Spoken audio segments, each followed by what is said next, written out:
What you sipping on over there? My victory whiskey. Only the best takes can come from EJ's whiskey.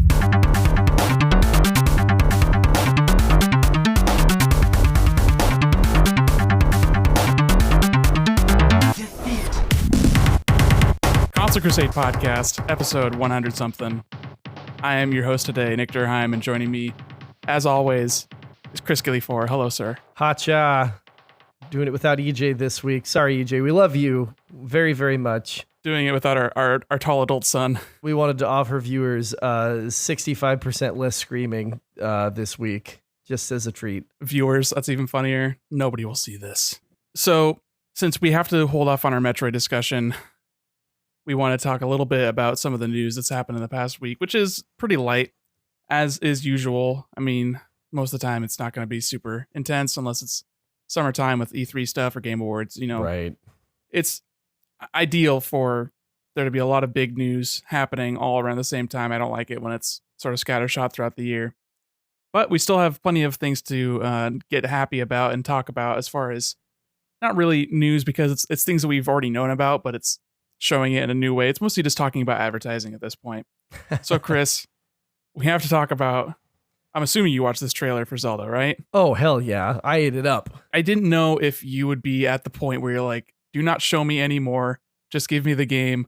Because there are plenty of people who are like that, who think that watching this trailer is showing spoilers, which is totally understandable. I mean, there's plenty of things shown in this trailer that would be extremely hype to see it for the first time, 20 hours into a video game that you've been playing. But what's your sort of view on trailers and the, I don't know, advertising hype cycle prior to a game or a movie or really anything that is trying to be sold to you? How do you sort of square that circle and think about it in the way of spoilers in particular? I'm kind of here for watching whatever. I will avoid like plot leaks. I'll avoid like leaked screenshots. I'll avoid stuff like that. But I kind of feel like it's your job to sell me on this game. And like, obviously I was going to buy Zelda specifically anyway, but I want to be sold something in advertisement, and if it ends up being a bill of goods, then that's something for me to reflect on later. Like, I know that in like every MCU property at this point, like, you're going to give me a lot of the really big stuff in every trailer. I'm going to expect that that's going to be the really big stuff, and I'm not going to expect to have like a whole hell of a lot on top of that. It still disappoints me when it happens, but at least I know that. But with Zelda in particular, I kind of felt like we needed this trailer a little bit. And we've talked about it on this podcast, that we're sitting there and going, so we still don't have really any idea what the story's about. We still don't really have any idea about the changes to the world. And like EJ said something, which is a little pejorative that I don't like super agree with, of like, what have they been doing for 6 years? But I think they answered a lot of those things in a pretty big way. And I don't know if you were feeling similarly, but I think that we both agree that this was a hell of a trailer, and I'm eager to hear what you thought about it.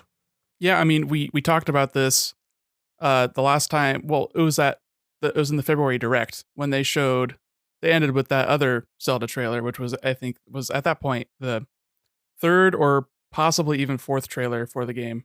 And that was a disappointing trailer because it didn't show anything new and exciting, and it wasn't a grandiose sort of look at the game like this was.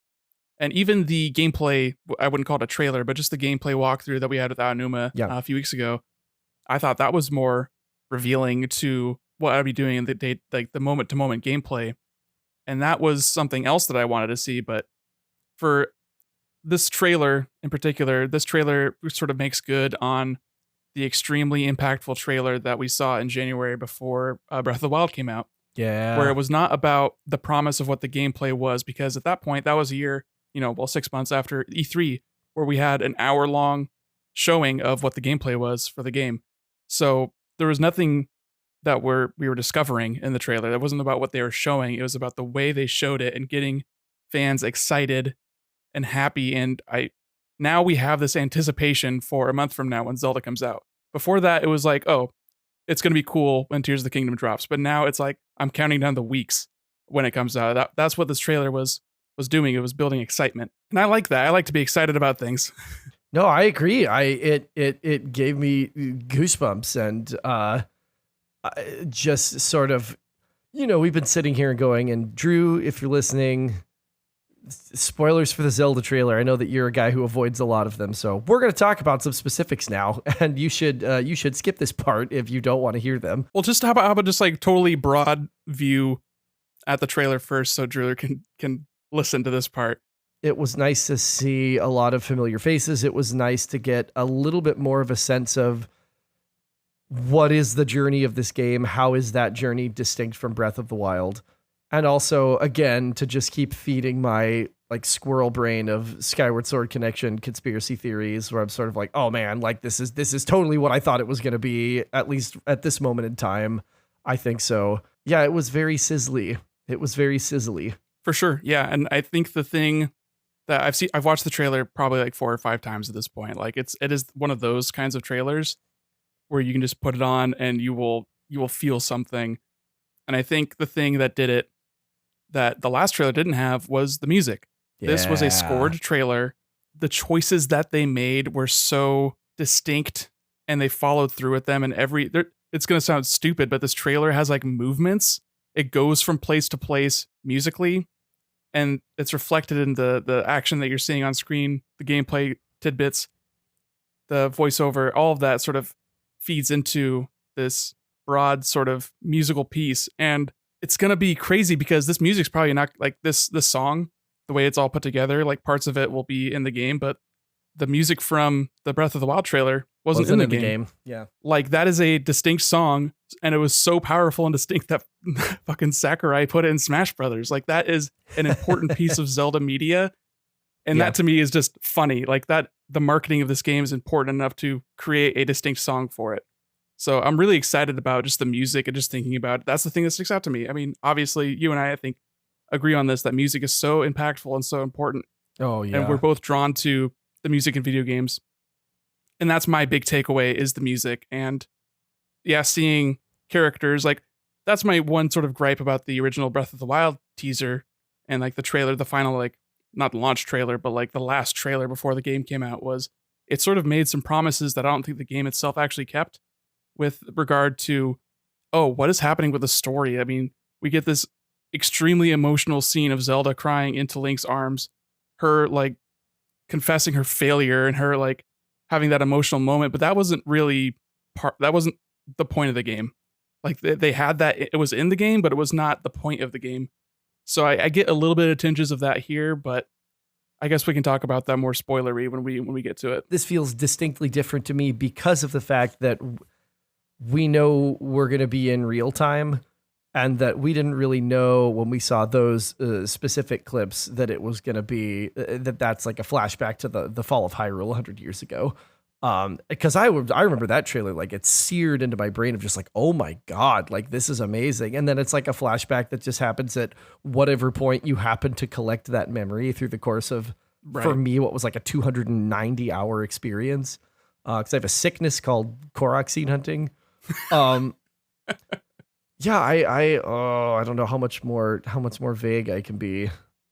All right, well, let's go ahead and dive actually into specifics then, because I can see that you're struggling to put your thoughts into words. I am. It's so specific. So, all right, Drew, disclaimer number 2, here there be spoilers. Turn back, ye who do not want to enter. We finally got to see the dwarf man himself in all of his kind of looking still a little bit like Demise from Skyward Swordness.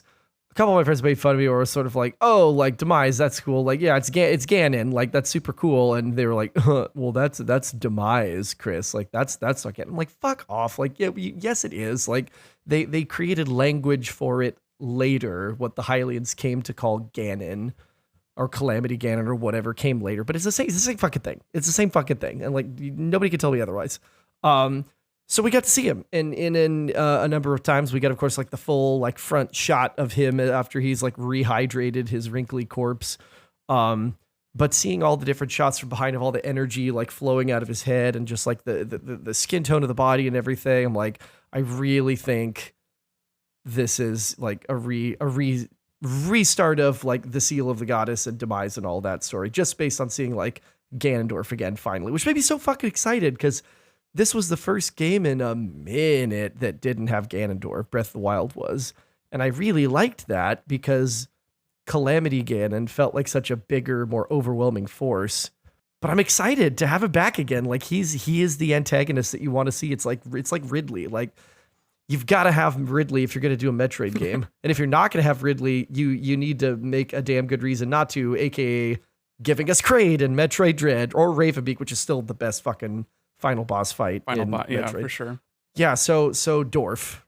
Ganondorf is back. He is persona non grata. You say Breath of the Wild was the first in a while that we didn't have Ganondorf, but you could also look at it that this is going to be the first time since 2006 that we have had Ganondorf in a mainline Zelda game or otherwise. I mean, he wasn't in Link Between Worlds. He wasn't in Breath of the Wild. He wasn't in Skyward Sword. He had Demise, like you were talking about, which is like, it pretty much is Ganondorf, but is more of like an origin of like that sort of part of the Triforce, I guess. God, I guess that's the curse true. of the hero and stuff. So this is quite a return then. Yeah, it's a return, and I love the new design. I don't know if you've seen the key art, the new key art forum. I'll give you a link in the Discord chat. Yeah, I don't know if I have. And the text from the tweet is the mighty demon king Ganondorf returns in The Legend of Zelda Tears of the Kingdom. And of course the quote, "Do not look away, you witness that king's revival and the birth of his new world." I love how much he looks like a Gerudo. Yeah, I mean, he's got that super sick, like the jewelry, the Gerudo jewelry and stuff, but also like that samurai bun. I mean, he's looking good. He hasn't looked this good since Wind Waker. I mean, say what you will about Twilight Princess. It was just kind of like, yep, that's Ganondorf again. He shouldn't have really been in that game. IMO, like, you need to play that game. I do need to play the game. That looks like a sword sheath on his left hip. Yes, he's definitely holding a sword. He's packing heat. Yeah, this is great. This art is terrific. Yeah, wow. God, it feels good. It feels good to have that like big antagonist again. And some additional key art. They haven't shown the Goron champion, the young sort of doofus that you had to escort up the mountain, up Death Mountain. But they have shown key art of, gosh, I can't remember her name. Is it Rugine? The young Gerudo princess, queen. I don't know. I can't remember her title. Yeah, I don't remember. But she's aged up a little bit, and then they've got Teba's son, who was part of. It's been so long since I played Breath of the Wild. Yeah, right. A lot of this is just me gleaning it from various Zelda wikis and people talking about these characters. But I mean, Sidon, we all remember he's just the hot shark man. Yeah. But the Rudo being the prior champion's son, because the prior champion was injured, and that's actually like part of the plot is that character like hurts his leg, and then he is no longer capable of participating in the siege on, was that Va Meadow? Because those all the different divine beasts were named after previous renowned characters of that race, which I thought was such a fun little thing, seeing, you know, Va Naboris like being Naboru, and Ruto for Rudo from Ocarina of Time, all that kind of stuff. It's just a lot of good references in Breath of the Wild that I appreciated, and we're going to keep getting them. This seems like this takes place maybe like 5 or 6 years in the future. Like, it's not like a long time, but it is a direct sequel, and just fighting alongside Sidon in that short little clip. Like, are we going to be summoning these champions? Are we going to have to like, are we have a party? What's going on here? Yeah, just the fact that it looks like you're going to be alongside a number of different folks, and I am hoping, I don't know if I necessarily want like a full-on companion system, but maybe like something on a cooldown, like not unlike the champion's powers from the first game, that they will drop in and like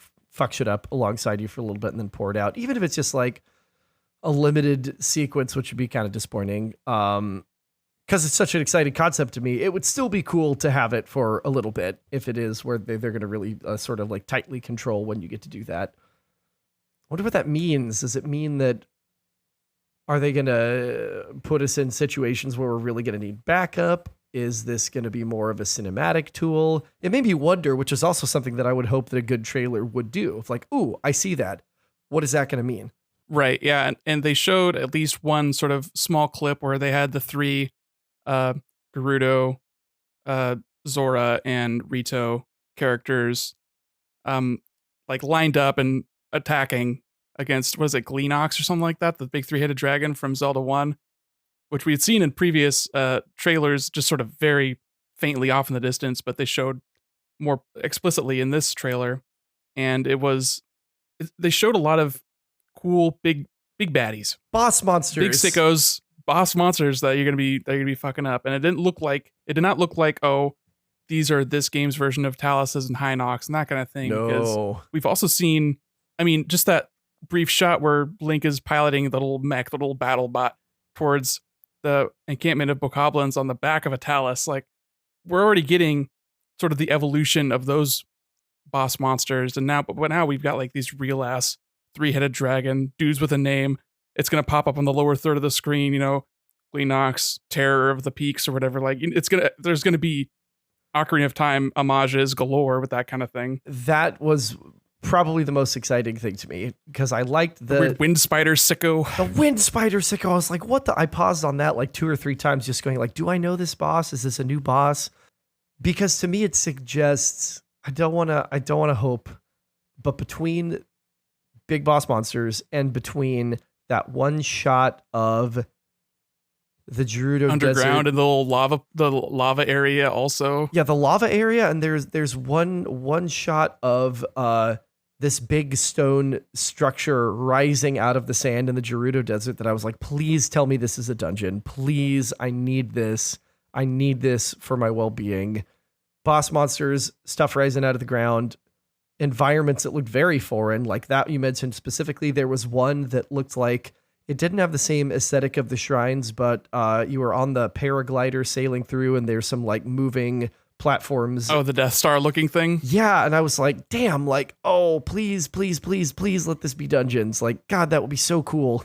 Like the low gravity jumping into the water. Yeah, it seems like there's so many distinct and bespoke little physics interactions that we get to involve ourselves with. I mean, that was the most fun thing about Breath of the Wild, was their physics system, their alchemy system that they called it. The ability to throw a metal spear during a lightning storm towards an enemy so that they get struck by lightning is just, it's something that the last game excelled in, and it looks like they're just sort of expanding that horizon in this game as well. Well, we covered boss monsters, we covered Moment of Dungeon, Ganondorf. Unnamed 2 characters that have not, one of which we have not seen their face, and the other looking like a probably Zonai, because they were like the old school barbarian race, and they have some very distinct sort of jewelry and like wardrobe choices that sort of evoke that feeling. Seems like maybe a origin of Goddess Hylia sort of thing. Was that the shot of the person with all of the necklaces, and then she holds her hand out and is like blasting, like that person? Yes. And she has the goddess tear as a necklace as well. I think that's Zelda. I don't think that's Zelda. Looking at it, hovering on that image a couple of times, I was sort of like, it feels like if not her, a version of her or a transformation of her, because we see Zelda holding the goddess tear. I'm like, Tears of the Kingdom, haha, like, there's our MacGuffin potentially. It felt like the goddess tier running Zelda or using her as a vessel, if that makes sense. And we also have this, cryptic end line of like, Link, come find me, which is like, is that literal? Is it that geographical that she's somewhere in Hyrule? Is it chronological that she's cast backwards or forwards in time, like in Skyward Sword? Is it that she is lost within the energy of the goddess trying to like take over her body? Like, I don't know, but to me, it looked like Zelda. Bad ending to the trailer regardless. We also have a strange character that kind of looks like the other woman that looks more like Zelda that appears if you're on the trailer. If you go to 141, if you scrub over there, and you get that slow sort of zoom in shot of this sort of Lizalfos looking character. Wonder who that is. That person seems important. We've got the voiceover from the guy, the super tall guy that's talking to Zelda in her sick new outfit. I mean, it looks like the vibe I'm getting is Zelda fell down this hole. She was saved by these people, and now she's on her own sort of quest. She is helping these people who helped her, and they both acknowledge, her and this strange figure acknowledge that Link holds the key to destroying Ganondorf because he has the Sword of Evil's Bane. Yeah. And like that is what the Master Sword does. Like they even mentioned that like he wields the Master Sword, he wields that weapon. And that's like sort of a classic Zelda, you know, it's like that's every Zelda story, basically, is the combating of the Triforce. Just having everyone, all the Triforce wielders in one game again. Like it's been so long. So thank God for that. I'm trying to like freeze frame on Zelda, not Zelda, question mark. Yeah, it does. Well, okay, now that I'm looking at it again, she is wearing the exact same pair of earrings that Zelda is wearing in the shot of her holding the goddesses here. You see that motif with that pine cone looking thing. Like that's that pine cone sort of ornamentation is visible also in the background of the location that she is at with the tall guy who has the same hand that Link has. Oh, so it does seems he? like that was also Where's that? it's a little bit after 141, I think, right? Yeah. Oh, 155 is when you first see Zelda in that location.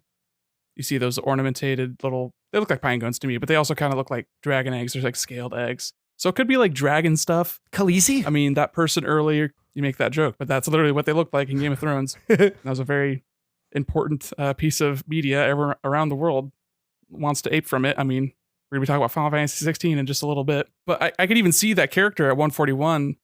They look like a dragon person. They do. To me, it did look like a Lizalfos, and I had forgotten about that until you reminded me of it. And the other woman is at 3 minutes 9 seconds or so. Yeah, I hopped up to her already. That's a blink and you miss it in terms of like having to stop really precisely. Totally. And she does have Zelda like, I mean, she's got the ears and the blonde hair, but past that, ears, tears, nothing hair. like Zelda. I know the earrings appear in the ears. The earrings appear in like multiple people, but it's so similar. Maybe it's the analog of it. It could be an ancient version. I mean, we also don't know like if we're messing with time or not. Like that's been speculated in this game, like way before we got any concrete trailers like this. Yeah, I mean, this could be a flashback to 10,000 years in the past instead of 100 years in the past. You know, like that kind of memory, that goddess memory that is like an ancestral, not distinct to.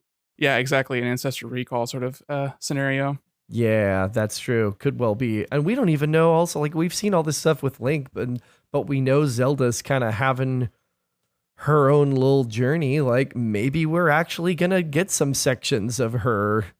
Who knows? I don't know how you do that in an open world game though, without just allowing you to switch freely back and forth between the two. Otherwise you get a Spider-Man scenario where you're having fun playing as Spider-Man, but then you have to do some bullshit as Mary Jane. Speaking of like the 2018 Spider-Man game. That will be my guess, is hitting certain like benchmarks you pop over. I just think it's never going to happen at this point. Like you're not going to play as Zelda in a mainline Ocarina or mainline Zelda game. I don't know why I said Ocarina. Just thinking about Ocarina of Time. Probably not.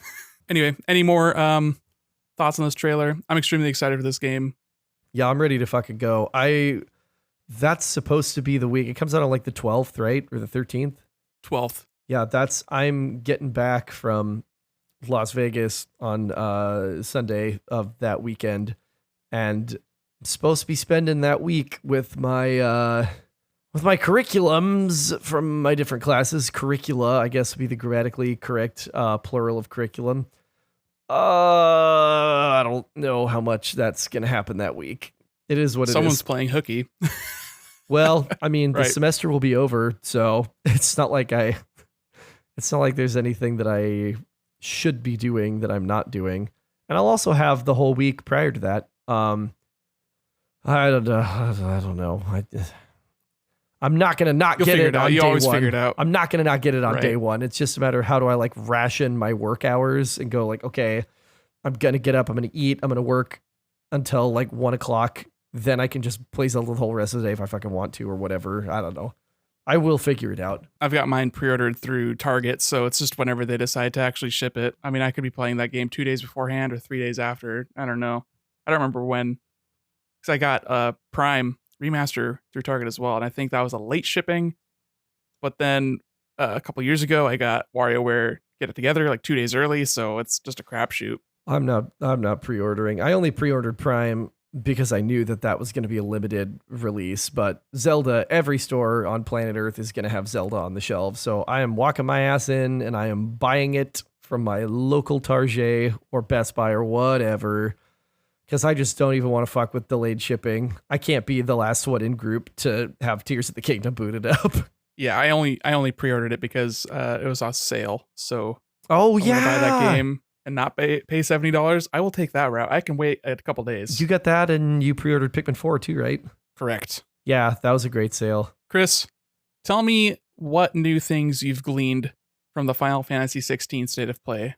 I was like quivering in my chair by the end of that State of Play, like with my mouth agape, just like, oh my God, I can't believe how good this game looks. I think I've gleaned that they've definitely gone like full Game of Thrones, which has been kind of sort of discussed, but then just looking at the ways that people talk to each other, the general like high fantasy castle dragon aesthetic, even like the design of some like Final Fantasy staples, like the Goblin just looks like a whole ass fantasy series again, as opposed to, you know, whatever they did in Final Fantasies 10 through 13 with a lot of these monster designs. Going full action RPG, I didn't realize how involved it was going to be. That I knew that you're attached to Ifrit, the icon Ifrit, of course, the classic Final Fantasy summon. But I didn't realize that you were going to be gaining abilities from all of them. And so switching really rapidly between all of these different like 3-button move sets, basically, is like dizzying in just how fast it looks and how responsive it's going to be to like quick second commands. There's going to be a lot of like hair trigger dodging. There's going to be a lot of like split second attack windows and things like that. Like they've gone full, they're not doing any like half C Final Fantasy VII remake stuff anymore. Like it's just full bore action RPG, which is really exciting.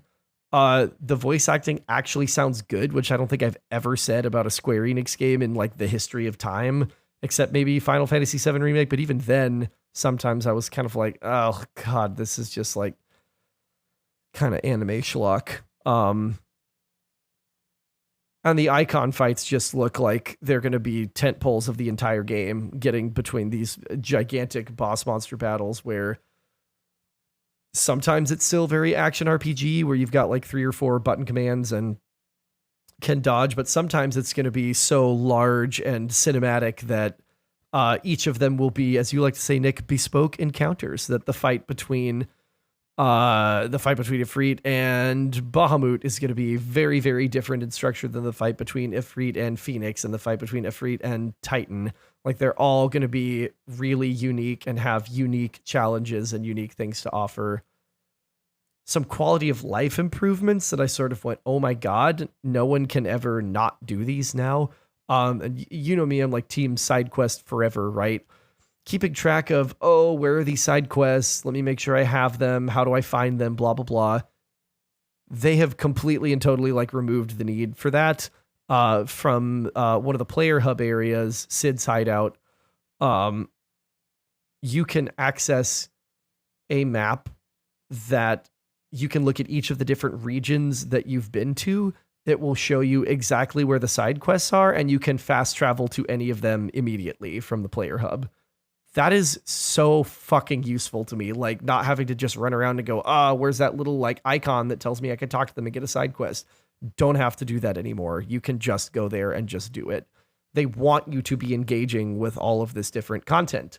There's some baby mode stuff that EJ would like. There are items that you can equip that will let you automatically evade any attack that is evadable, that will slow time down and give you a button command to dodge when you're in a dodge window.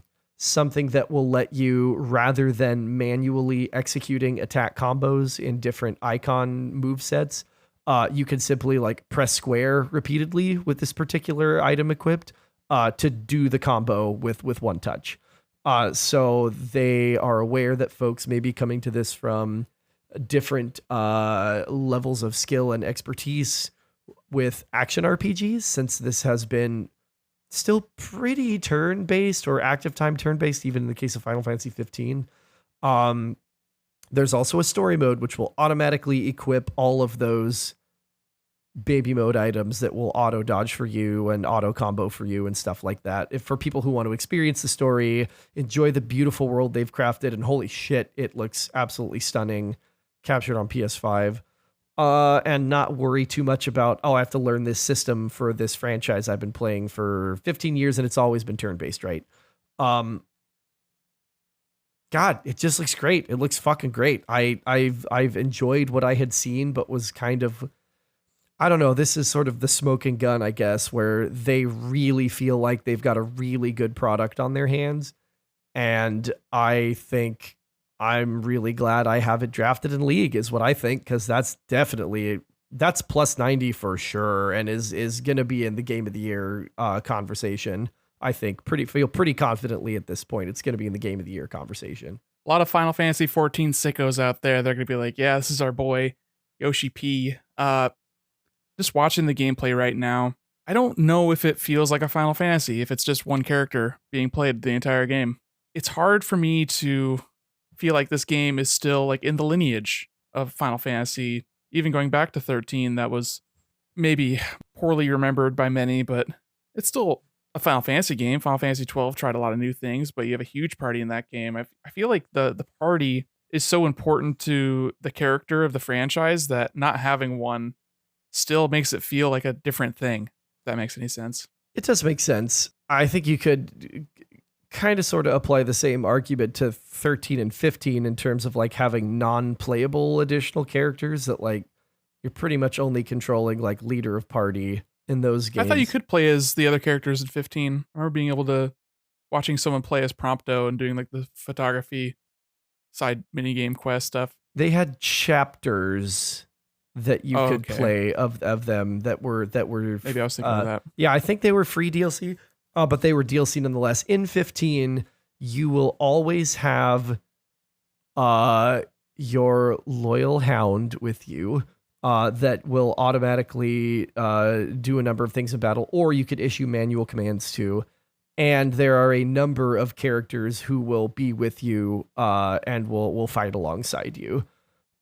So it's not completely moving us into the realm of like a single player or a non-party experience, but it is focusing pretty intently on this is the person's story that we're following, which I don't hate, because a lot of times I'm sort of like, okay, like, seems like they try to do too much with like a huge cast. Yeah, and like Final Fantasy VI was a long time ago, but there are so many characters in that game that are just fucking useless. Like the fucking Yeti, like, who did, like, what the fuck is the point of him? Go, like the silent mime who has like no lore at all. It's just like a person you can find who will fight with you. And even in 13, some of the characters I was like, Sots, great, super cool story. Snow, don't give a fuck about him. Hope, I wish he would shut the fuck up and like never speak again. Vanille and Fang, kind of an interesting story. I liked that they were queer coded, even though it wasn't explicit. Like I appreciated that they were at least nodding in that direction. But I don't care about half of the party characters in pretty much every Final Fantasy game that's ever come out. But they still have to devote time to developing them, which makes my eyes glaze a little bit. And 12, of course, you know, is my baby. That's my baby. But I don't even like Vaughn. Like I get Vaughn out of my party as fast as possible. So I don't know. I hope it pays off in focusing intently on a single character's journey. And if it doesn't, then they're definitely going to have some soul searching to do about like if they want to go that direction again. Yeah, I think the way I sort of look at traditional RPGs and party systems is it's nice to have the choice. Like I think a good story, a good cast of characters doesn't make you want to like love every single character. There needs to be some in there that are stinkers to make the ones that truly matter stand out. So when they show this game and it's just Clive, which is a terrible name for a main Final Fantasy character, and he just seems like this flat, stoic, one-note dude, it's hard for me to be excited about that in a game that it seems like they're trying really hard to say, no, this one's serious. This one has war. and they're talking about resources and their kingdoms.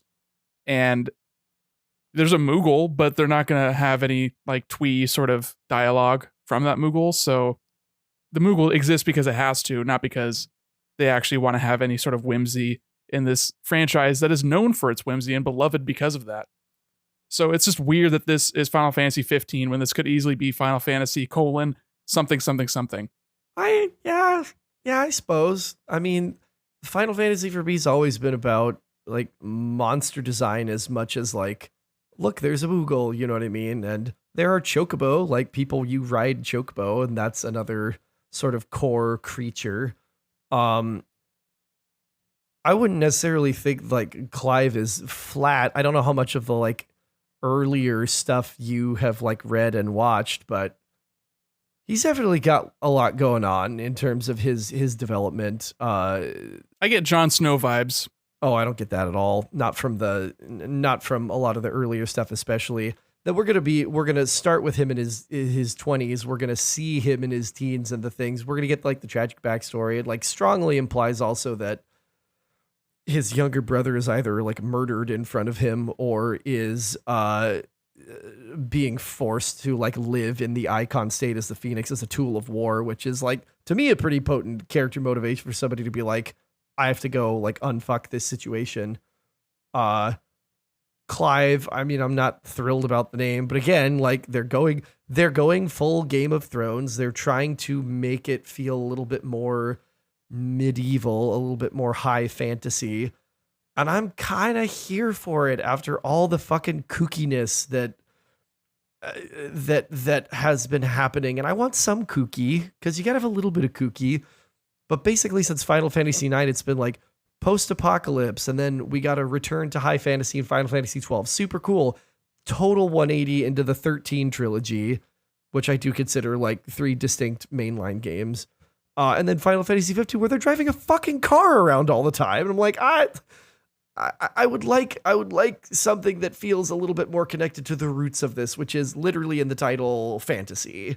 Like I want knights, I want princesses, I want kingdoms. I want it like writ large in glorious 4K on PS5. Like that's what I would like.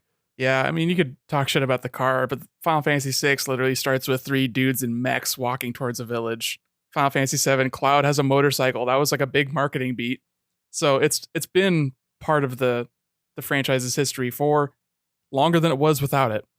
I don't know. I'm super, I wouldn't say jaded, but I like Final Fantasy. I like Final Fantasy 10. I like Final Fantasy 5. I like Final Fantasy 7, the little bit that I've played of it. I don't know if I would really like put myself in the sort of umbrella of a Final Fantasy fan because I haven't played so many of them and I don't really have like a desire to play most of them. And when I watch this, I just see this doesn't look like a RPG. It looks like a Devil May Cry game in combat, and then everything else is you're just walking around God of War style, and like that's cool, but that's not an RPG. God of War isn't an RPG, and Devil May Cry isn't an RPG. I don't know what the RPG systems are besides optional content, and I don't think RPGs have they are not the owners of optional content. There are side quests in almost every video game these days. If it's a AAA game, there's optional content, right? I mean, action RPGs are RPGs. Like, if the character levels through experience points, if the character gains ability through combat, if the character accrues things that will allow them to progress deeper into both like the abilities that they use as well as their overall like stat base, it's an action RPG. This game is definitely an action RPG. And I think that it is wise for them to let the mainline entries evolve because nobody is going to, I'm not going to say nobody, but I think that this is going to let them reach a lot more people who have been turned off historically by Final Fantasy because it is so slow and turn-based, and get some new folks into the fold who then may look back and go, well, where did this franchise come from? Like, maybe I do want to play some of these older games. And the fact that we're also getting the 7 remake cycle right now, which is not entirely action RPG, but is like adjacent to it. I don't know. I think it's gonna bring new people into the fold. I don't think that I don't think that doing something like 10 again is gonna. That's not gonna be a game that's gonna be popular. I don't see that as being the place that mainline Final Fantasy occupies anymore. And they've even evolved over time anyway. Like initially it was these are the characters, these are the things they do, and that's it. And then when we got into Final Fantasy 3 with the introduction of some of the different job classes, then it was like, oh, you can have more player choice in putting your party together. It's not prescribed for you. And then in 5, they exploded that into like huge, big, bold letters of there are dozens of jobs and you can customize even more deeply. And then in 7, they went, we're gonna push the bounds of like what kind of story can you tell in a game like this? What kind of worlds can you make that are not so samey like the first 5 were, not 6, and so on and so forth. It's always been a series that's been like, we are gonna push what the role playing game can do. So I have no qualms with it. I think there may be some purists that may like gnash their teeth about it, but I also think that Square is looking at stuff like the pixel remasters as a way to remind people that they still do that and do that well. And they have a lot of other offerings. And Milk like, fans. Yeah, exactly. And things like Octopath Traveler, where they're like, if y'all would like a great, very Final Fantasy-like turn-based RPG experience, we have something for you. But mainline Final Fantasy is just not that. And it really hasn't been in quite a while, like since 12. Yeah, I don't want to like lump myself in with the purists who say if it's not turn-based, then it's not Final Fantasy. I mean, obviously we've had examples past that. I mean, 12 was not turn-based really. It was like a real-time sort of strategy game in the way that it sort of played out. It was more like an MMO with like cooldowns and stuff. And I think it's more just the overall look and feel and the sum of the parts don't really add up to feeling like a quote unquote mainline Final Fantasy game to me, as someone whose experience with the games are sort of touch and go here and there. And I just wonder if the strategy that you are prescribing that Square Enix is taking is actually going to bear out and make more fans of the series if you make one game that is wildly different than all the others and then say, hey, maybe now you can get into those other games that are not like this one. You're not going to get new fans of the series. You're going to have fans of this game. And I think that it's not always about just like doubling down and iterating, but there's so many franchises that do see success by doing that. Persona 5 is probably one of the most successful JRPGs of all time. And that's a lot like Persona 4, which is a lot like Persona 3.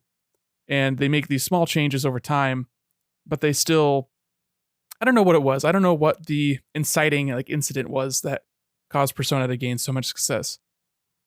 And Square Enix is not really doing this with a lot of their other franchises. You look at Dragon Quest, and I think they haven't really shown much of Dragon Quest 12, but Dragon Quest 11 was a Dragon Quest-ass Dragon Quest game. And I don't know. It's just, I think Final Fantasy is in a strange place because so many of its creators are no longer with Square Enix that it's kind of like a rudderless ship and it is free to be steered by anyone who just wants to go up and grab the wheel.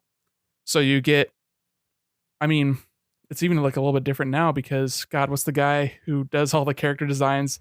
Amano. Nomura? Amano. Nomura. No, I'm talking about Nomura, who did Final Fantasy VII Remake. He's the belts guy, Kingdom Hearts. I thought you were talking about art. Yeah, Nomura. Nomura did the art for Final Fantasy VII. That was like his big break, doing the character design for that game. But then he also went on and did Final Fantasy X's character design, Tidus with his goddamn crazy pants and Lulu with all the belts, and then all the belts in Kingdom Hearts. Anyway, Nomura was sort of like the steering the ship for Final Fantasy VII Remake Part 1. They have a different guy now for Remake Part 2. They have another guy for, I don't know if Intermission was actually done by Nomura as well, if that was the second director, but it just seems like Square is in a really weird place as far as its leadership and their insistence on doubling down on NFT stuff and chasing after trends, and they don't understand how to make games. Like they don't know that their primary business is making successful Japanese RPGs. And it feels like Konami, before they kind of spiraled away and disappeared from gaming for a few years, until now they're trying to like crawl their way back without Kojima, who was like their one show pony left. So I just don't want Square Enix to turn into a husk of itself only to be sold off to Sony, because it feels like we need as many of the big, I don't know if, I guess Square Enix is like AAA, but like the big AAA publishers that are third party still in Japan. It seems like they had a lot of consolidation 15 or 20 years ago. Square and Enix combining as a big example of that. But they could easily get absorbed into a bigger company, because not because of Final Fantasy 15 like or 16, that's going to be hugely successful. But we don't know. I mean, last year they put out like 6 games within 2 months. It was really weird. Like, why don't they put more effort into marketing these games, make them a bigger deal, spread them out? But it seems like they don't understand what they're doing. So I look at the whole sort of environment, the ecosystem that they're trying to produce, and they have these huge tentpole games, but I can't get excited for it because it looks like Devil May Cry. So it's just weird. That's just my big like view from outer space look at it. I don't know. If the game's good, I don't think a lot else really matters. And 15 missed the mark a little bit for some people. And this looks to You don't understand, man. You got to watch the movie and read the manga, and then the story's good. Still the only main line I have not played. I started it and was like, I'm not getting into this. And I had just played 10 for the first time, and so I was like kind of Final Fantasied out. But yeah, I don't know. If 16's good, and it does look like it's gonna be pretty damn good. Maybe the folks that buy that game that haven't been Final Fantasy players, maybe they don't go buy the pixel remaster of Final Fantasy V, but they're gonna buy Final Fantasy 17. They're gonna buy Final Fantasy 16, the after years or whatever. And if the product is good, all is well. And the last tentpole they released was wildly successful. It was a Game of the Year candidate, was and still is my Game of the Year in 2021, in Final Fantasy VII Remake. Better than Dread. You heard it here first. I mean, I've been saying that was my Game of the Year. I loved that game. And I do believe that Nomura is still producing that sequel, though. So he will have his creative input. I'm sure that he did the story beats or had a big hand in the story beats, because that was it's got Nomura stink all over it. Oh, stink is so mean. I loved what they did with the remake. So I don't know, the skies are good. The skies are good. I get where you're coming from. I definitely get where you're coming from. I don't have cause to worry yet. If this game is like an 85, then I may start to get concerned they're going to get glorbed up by somebody else. Because that would feel like a little bit of an underachievement for a game that they've invested a lot into marketing in the last couple of years. And we're definitely not getting fucking remake part 2 or whatever it's called, Rebirth. We're not getting that in the winter. Like that's insanity, and has always been insanity that they set that release date. But 16 will be sufficient, I think. Yeah, I don't think this is the make or break. I just look at Square Enix and I grit my teeth a little bit at their continued existence. Really quick, I just wanted to mention that Suicide Squad got delayed until February 2nd of next year. Game's gonna suck. And it will still suck. It'll just suck 6 months later. I feel vindicated with my counterpick. I'm unfortunately upset that I'm stuck with that noose around my neck for the Whammy League. That's a +5. That's a +5 because it got delayed. I mean, what are you going to do? You win some, you lose some. I doubled down. What did we say about doubling down on these games with bets? I doubled down, but in a different league. Yeah, don't do it, I think is is what that is the prevailing wisdom. Yeah, I definitely didn't have the nards to double down, and I'm glad for it. And something like Crime Boss, where I was like, no, that'll be like a 70, like a 77. But I was like, yeah, I'm still not gonna draft it in the main league, and that was smart. Anyway. Yeah, you may have been big balls, Gilly, was that 21 or 22 that you wheeled those bad boys out? Yeah, in 2021 when I drafted Final Fantasy 16 for the first time. Yeah, well, I mean, I got Hollow Knight Silksong that year too, so here we are laughing ourselves to the bank if and when they come out. Yeah, I know Final Fantasy's coming out, but you may have a tougher go of Silksong if we don't see something by summertime. Yeah, those damn Australians. It's like 5 people working on that game. Put it out. that's pretty much it. Like the big hits as far as news is concerned. But I did want to touch on some rumors because they're pretty funny, if nothing else. Really quick, there's apparently a Mario title that's in development that is a remaster of Thousand Year Door, and I wonder about that. I wonder because Intelligent Systems are the stewards of the Paper Mario franchise. They're the ones also who work on Advance Wars and Fire Emblem. Fire Emblem being their big franchise.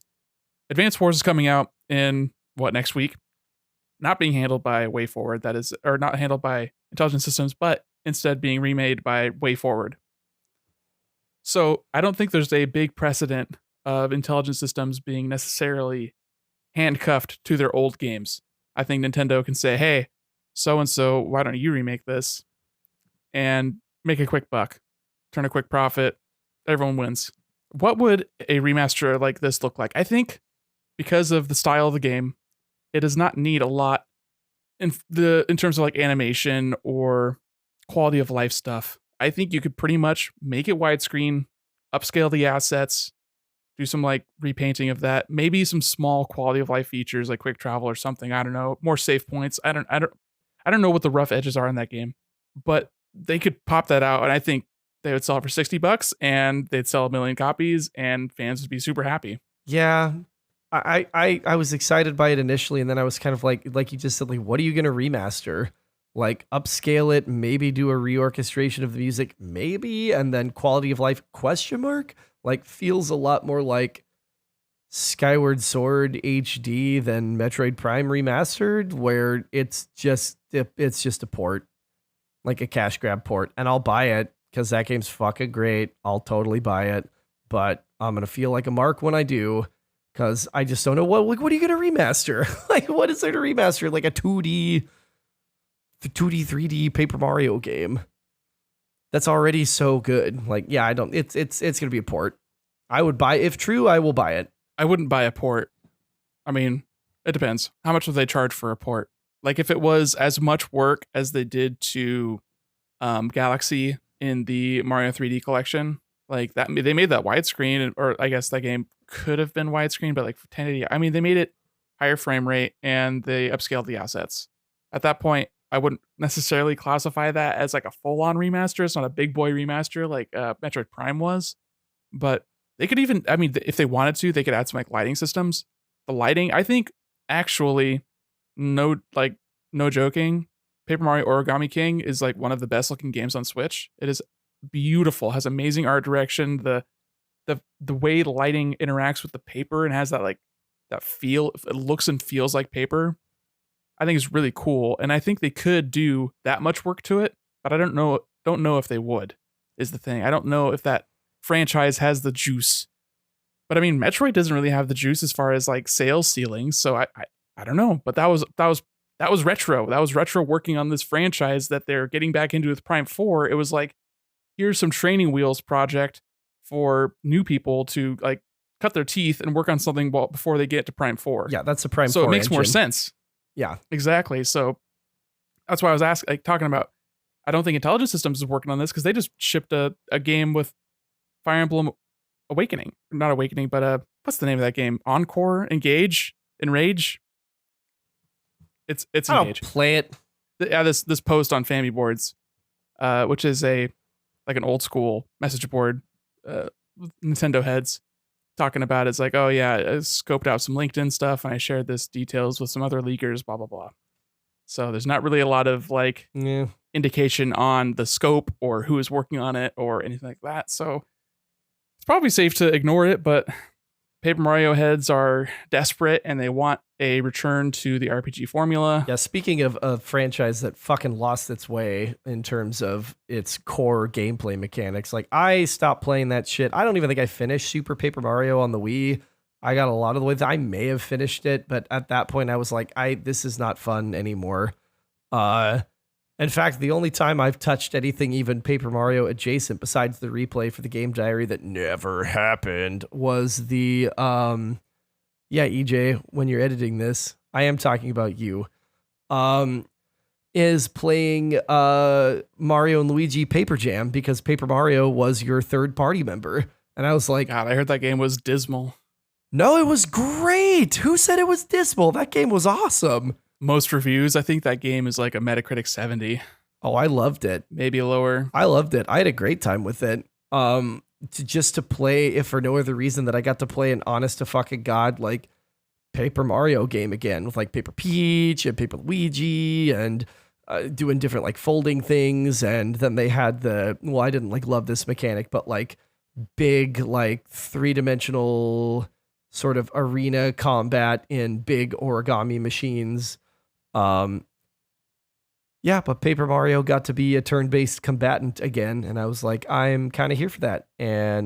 But yeah, I haven't played a one of those, and I commend you for sticking with it anyway. I was glad to hear like Origami King was good looking at least. No, I mean, Origami King was a lot of fun. It had nice ideas. The combat became tedious after a long time, and it had a similar problem to Color Splash where there was like not a lot of incentive to even participate in combat. Like if you could avoid battles, you didn't like gain levels. There was no reason for you to fight in battles unless you wanted to. Yeah, So that's dumb. so it kind of it ruins the loop by not having that upgrading sort of aspect to it. But Origami King had great writing. It was a fun time. The music was beautiful. I would recommend it if you could get it for like $30. I think it's well worth that. I'm not going to play that. It does not excite me at all. Like I've watched videos on how the combat works and I'm like I would die in my couch after an hour of trying to do that combat. Like it is not for me. That's fine. That's totally fine. I even for $30, I'd be like, I'm not going to enjoy this. Why would I do this? That's fair. I thought it was still nice. It just wasn't nearly at its peak. We've got a couple Sega news tidbits, rumor tidbits. One a little bit more substantial than the other. We'll talk about the more substantial one because it's more boring. They are apparently in negotiations to purchase Rovio, the makers of Angry Birds, for a cool $1 billion. And it's just another of the larger sort of console publishers trying to get a foot in the door on the mobile platform. Chris, how do you feel about big AAA publishers sort of having their pet company that makes mobile games that's like their secret cash cow, but does nothing for the overall sort of oeuvre of their output? If it gets them the money to make the games that I give a shit about, sure, go for it. Like I get the reality, like you said, of it being a literal like money spewing cow that they can just milk over and over again because people are stupid and microtransactions are very addictive and it's really easy to go, oh well, I need like 20 more energy, but I'd really like to beat this level, so I'll just buy a little box of energy for $5 or whatever, and not realizing how quickly that adds up. He said from experience. So I don't like. I get it. I get it. I don't love it, but I get it. And if it means that it's giving you the money to revisit some of these legacy titles, which we're going to talk about in a second, and like give them some love and TLC, then buy Rovio, buy another company, buy whoever the fuck you have to buy to get that bag to make those games. Because I want those games. It does make me wonder a little bit. Sure, Angry Birds was hugely successful, and it clearly was profitable. But is that cow still producing milk? What is the point of buying this company? If they're looking to sell, it's because they know that this is the best deal they're going to get for the foreseeable future, right? So, like, what is the future output of Rovio? What do they do that makes them another gajillion dollars, right? So, it makes me feel like they're not buying a company that's on the upswing. They're buying an old hoopty that they think they can fix up and put her back out on the road. But I don't know if Sega can do that. I mean, they've been fine stewards of the Persona series after they bought Atlus. But I don't know if they really have shown the propensity towards like making sure the studios underneath them have continued success. Beyond like Yakuza, I guess. Yakuza has been huge and has only grown. But I don't think they could say the same thing about Sonic. And that's like that is Sega. Sega is Sonic. That's their biggest brand. They made a successful movie and they made another successful movie. Good for them. But I don't see how. I mean, I guess people did like Frontiers, but again, me talking out of my ass a little bit, like sort of speaking from the outside looking in. I don't know if Sega has the juice to turn Rovio around and turn them into a profitable mobile machine. But let's talk about the thing you do care about. Yeah, let's talk about the morning that we were leaving the beach, our highly successful beach trip. So successful. A lot of fun. We got a small clip posted on the internet of Persona 3 remake potentially. And also an associated screenshot from what looks to be a Jet Set Radio Future remake, or just Jet Set Radio. I don't know if it's Future, but I don't know if you can tell just by looking. But yeah, talk to me about that, Chris. I remember over a year and a half ago, it may have been over 2 years at this point, that Sega had this presser or this like press release or a sizzle video or something where they were like, we want to get back to cultivating our stable of dormant IPs. And at that moment, I was kind of like, oh my God, like, please give me a new Jet Set Radio game, because those games are still so unique and interesting and aesthetically pleasing and a joy to play. But you can't really play them anymore at this point because they're gated on like very old tech. I sort of figured that it would mean we would get a new entry proper. But I understand that a couple of the core members of the creative team are not with Sega anymore and are actually the ones who are responsible for Bomb Rush Cyberpunk, which is supposed to be coming out this summer, that I have drafted in League, which is also part of why I drafted that, knowing that they had some people from that original team attached to that. So a Jet Set Radio remaster makes a lot more sense to me, of like revisiting an existing property, getting that soundtrack like up-resed and like absolutely bopping, giving us new visuals and easier control scheme, and then having it on like every console under the sun. That would make a ton of sense to me and would be so exciting for like a new generation of folks, like get a chance to experience this game and how cool and interesting it is. And especially in the era of like deep skepticism in many circles, I think in Gen Z, maybe more deeply than anywhere else, but definitely in like big pockets of millennials of like skepticism towards the police, because Jet Set Radio is like a cab as fuck. Like you are literally fighting the cops. You were spray painting cops and cop cars with like anti-fascist slogans. Like this game could have been like of the modern time as it existed in that moment. So having it remastered now just makes like way too much sense to me. And I almost don't want to get too excited in case it's fake, because there's almost nothing to substantiate it other than the little video of maybe Persona 3 remake, the screenshot, and then also some Sonic Frontiers beta video that would have put it in like a specific point in the development timeline. But that is video that we did see. Right. The sort of prevailing thought behind these slew of different images and videos is that they were part of a Sega internal presentation as far back as 2021, which may seem like a long time, but with how long video games take to make, it makes sense a little bit. I just wonder, when would they announce this? And Persona 3 is also weird because they just ported 4 Golden to PC, and then they did 4 Golden and 3. I don't know if it was the FES, the PSP version, or the PS2 version, but they ported that to modern consoles as well. Yep. So they're like fresh on mind. So is it weird that they're sort of doubling down on that by porting it and then showing a remaster? It seems kind of strange, I guess, but these games also take a long time to make. But I don't know what all they're doing to like juice it up. It's strange. To each of your questions, I absolutely agree. The timing would be weird because they did just get Persona 3 moved over to the Switch and to modern consoles, and then Persona 4 Golden, which was the PS Vita port brought over.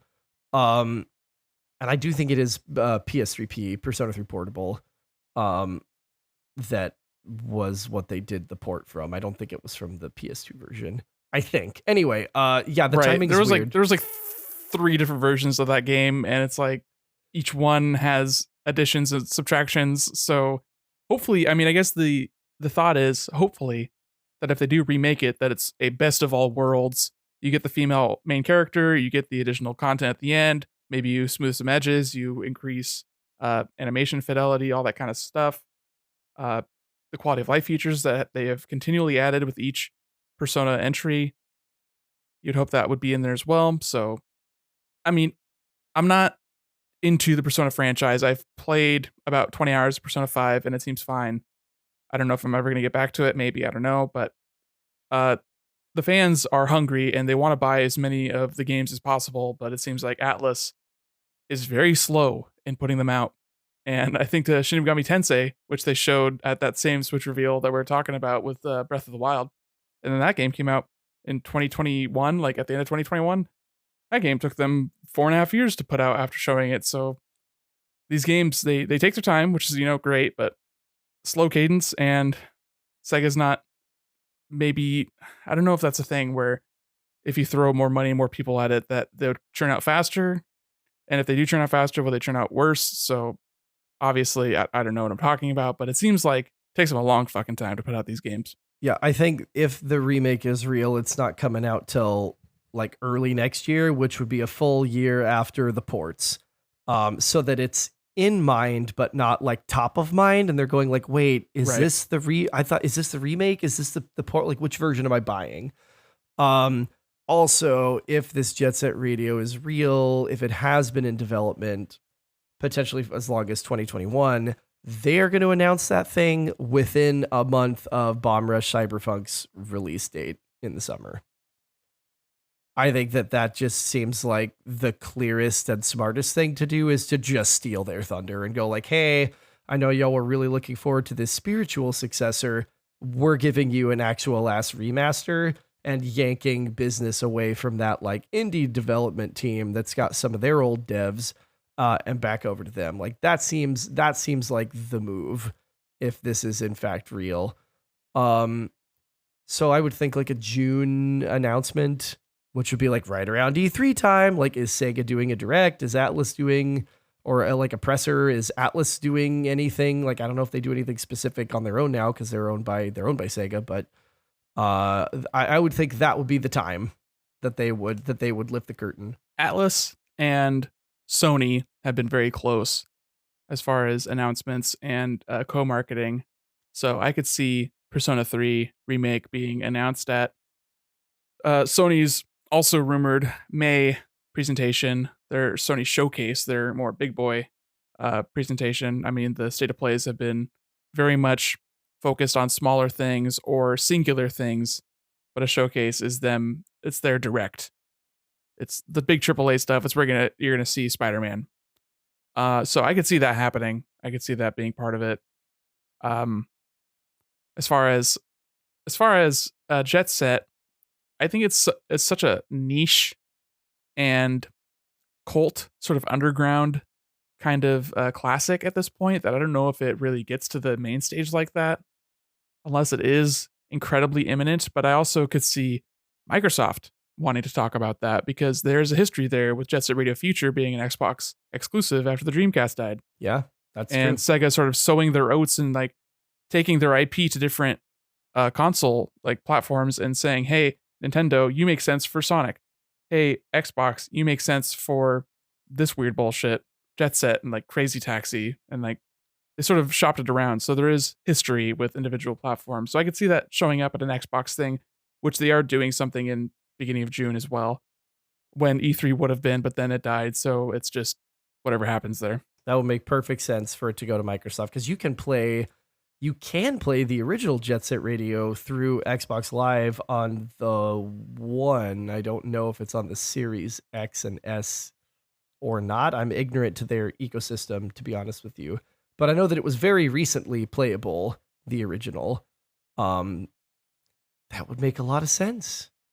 I was thinking something similar of like, a Nintendo Direct, like if Nintendo does a May or a June Direct, sure, a la E3 to have Jet Set Radio remake, like seems like something that would absolutely show up in a fucking Direct sizzler just totally randomly of like, who asked for this? And then like the 6 people, myself included, who asked for it are like, oh my God. Yeah, just screaming from the rafters. Yeah, I mean, I could see it going. I could see this working either Xbox, Nintendo, depending on who is doing the final push for Bomb Rush. I think it'll be the opposite. Or they double down on it and they say, hey, let's show both. Like instead of being competitive, let's be cooperative. I think that could work just as well too, because the composer from Jet Set Radio, if he's involved with the remake and like redoing those tracks, I think he would be like, yeah, these are both my babies. This is the reason why these games are well remembered. The art style, the attitude, and the music. Like those are the three aspects that people actually care about. And you can change whatever you want about the gameplay, and it would be whatever. It's those three things that people want. So I could see it being at one of or both Nintendo and Xbox, especially since the smaller sort of indie games show really well in a Nintendo Direct. Like it really adds to the sort of melting pot of like a million different things. Here's something with a very distinct art style, and it shows a lot better on a small screen than it does on. Check out The Last of Us and this photorealistic human man, and then here's Bomb Rush Cyberpunk. Like there's a lot of dissonance there. Yes, that you don't really get when you get here's Mario and Link and this dude spraying graffiti on a cop car. Yeah. This last little thing I just wanted to mention really quick because I have never been to a Disneyland or a Disney World or a Universal theme park or a theme park in general. But the idea of going to the Nintendo World sounds like a lovely time. It's gonna happen. It sounds like tears would probably happen on my face. Don't know how they get there. They could be mine. They could be somebody else's. They're the tears of the kingdom. But there is reason to believe via insider rumblings and also Universal confirming that they are shutting down their Universal Orlando Islands of Adventure, which is probably some sort of island with some sort of adventure theming.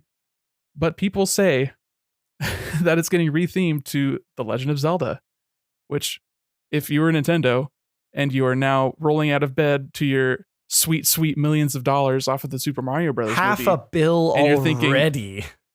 Yeah, half a bill already like on its way to being one of the most successful animated films of all time. Good for them. Cash it in, write out a check to make a Legend of Zelda movie or TV show or whatever, and then start doubling down on that franchise because Breath of the Wild shows that Zelda is popular. And then Metroid. Metroid has not shown that it's popular yet. Give me Metroid show. Give me Metroid show. I agree. That would be delightful, but there is not a monetary incentive and precedent shown with Metroid. There is with Mario. There always has been with Mario. There has been now with Zelda. Breath of the Wild was huge. It is still. It outsold Super Mario Odyssey. The big return to 3D open world Mario. Zelda still kicking its teeth in.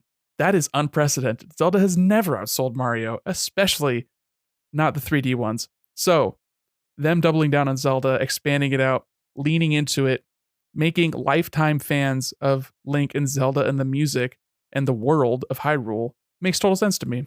We already know that Donkey Kong Country is coming in Japan. And so yes. To me, it's always been a matter of time until we got more stuff like this. Yeah, it's Nintendo World, not Mario World. Right, exactly. Super Nintendo World. That is exactly what it is. And they weren't even shy about it in the original park in Osaka or wherever, that there was a big closed gate with the fucking DK logo on it that you couldn't minecart go through. rides being made. I gotta ride the minecart ride. Oh my god. This will be our next guy trip is when they finish Zelda Land or Hyrule, Link's the Hyrule of whatever, I can't think of a good name for it. Hyrule Fields, whatever, Hyrule Castle. I don't give a shit. Like once it's done, that could be our next major group chat trip is going to Super Nintendo World. This is Universal Orlando. So this is the Florida one, which hasn't opened. Are they working on Nintendo World? I mean, they have to be, right? Yeah. For this? Isn't it open? No, the one in Hollywood's open. The one in Hollywood's open. Yeah, I think that there is one that's going into Florida. It's not open yet, I don't think. So yeah, I get, tidbits here and there. I'm not deeply focusing in on the Universal / Nintendo crossover, but it makes me excited just because I think let me think about this. Do I like Zelda more than I like Mario? I think I have a more emotional attachment to Zelda, and I have more fun playing Mario. Like Mario's like basketball. I like playing basketball. We had fun shooting hoops at the beach, but I won't cry thinking about a basketball. But I will cry hearing 3 notes at the end of a Tears of the Kingdom trailer. So I think that's where I'm at with that. So I think it would be cool and it would be warm fuzzies and I'd be smiling from ear to ear walking through Mario's little area and like looking at coin blocks floating in midair and shit like that and going to the Toadstool Cafe. But I think I would like big man burly weep walking through Hyrule Field and like seeing Lon Lon Ranch and like hearing the music like that. I think that's where I would be there. Yeah. I did a quick Google and it's going to open in Orlando. Mario is going to open in Orlando in 2025. So if they're estimated, there's no like solid release date, but that's like right the estimate. So if they're closing down, Islands of Adventure now, 2 years to maybe have them open concurrently or do like a 1-2 punch with it. Stagger. Or are they gonna just not ever do Hyrule in Hollywood either? Is it gonna be like you can only get it in Orlando, which is a little atypical, I would think, but yeah, I'm not sure what the sort of precedent is there. I think Universal has specific theme attractions that are only in set locations. So I wonder if Nintendo would be those assholes to say, hey, Osaka gets Donkey Kong, Universe like Florida gets Zelda, and then what would be their other biggest IP? They're not gonna do Pokemon. I think that's too not under their control for them to actually incorporate it into a theme park. But what would be their next big thing? Would it be Kirby? Kirby in LA? Kirby or a Yoshi specific, like a Yoshi's Island. Yeah, I mean, Donkey Kong obviously is related to Mario. Like there's lineage there, but I think Yoshi is too close to Mario to be like that distinct. And also not as popular as Kirby even.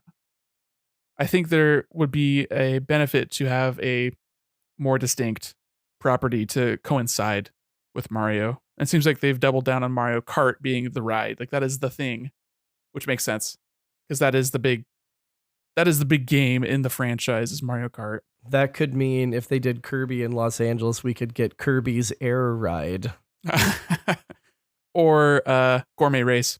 Gourmet Race. Yeah.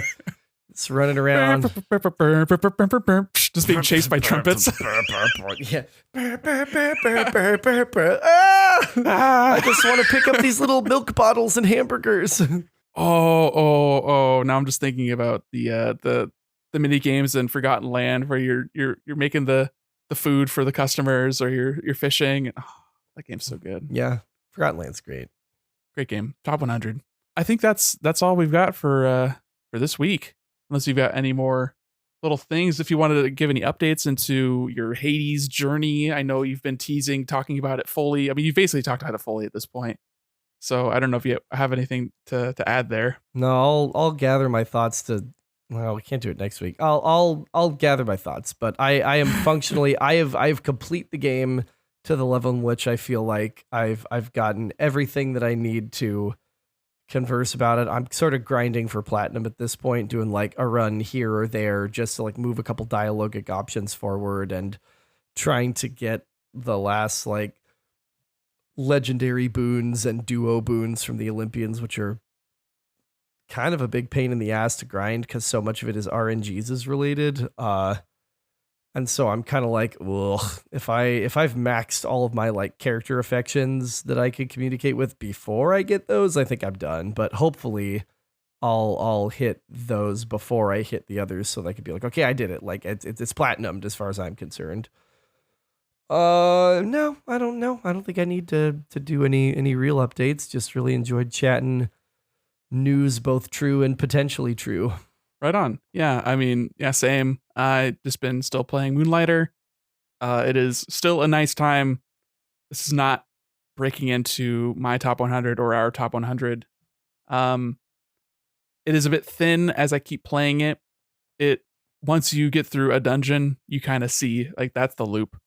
And that's a little bit, I wouldn't say disappointing. It's not like I had a big promise of this game being fantastic or 10 out of 10 or anything, but it does make me wish that they had iterated on this idea, because this came out 2018, and the studio has put out several games since then, not necessarily in the same sort of genre or style. So, I mean, for an indie studio, it's hard to double down on an idea unless it's wildly successful. So that makes sense. But something I did do is I was listening to the soundtrack as I was playing, as one does. I'm like, man, this music sounds so familiar. This totally reminds me of a game I played last year, Death's Door.